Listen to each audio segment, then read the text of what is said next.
आणि हे दिसतंय का तुम्हाला, हे कापडाचं दिसत नाही, ते मोती मोती असतात का, मोत्याचं केलेलं दिसतंय. मोती इकडचा तिकडे किंवा चुकला तर तिथे चुकीला माफीच नाही ना, तो वेस्टच गेला. किती डेडिकेशन असेल ती काम करण्यासाठी.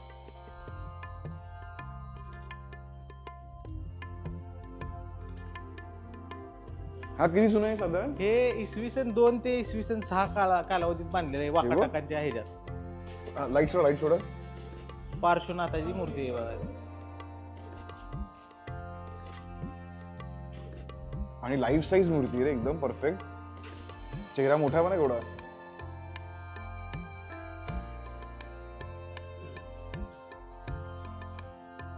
ओ वाव, काय सुंदर काळी मूर्ती आहे रे, एकदम. बुद्धाची का कोणाची, महावीरांची मूर्ती आहे का? पार्श्वनाथाची मूर्ती. पार्श्वनाथांची मूर्ती. काय तो दगड चकाकतोय तो. त्याच्या मागे हे पण आहे, शेषनाग पण आहे, आणि त्याच्या पाठीमागे अजून देव आहेत. काय बनवलंय रे हे.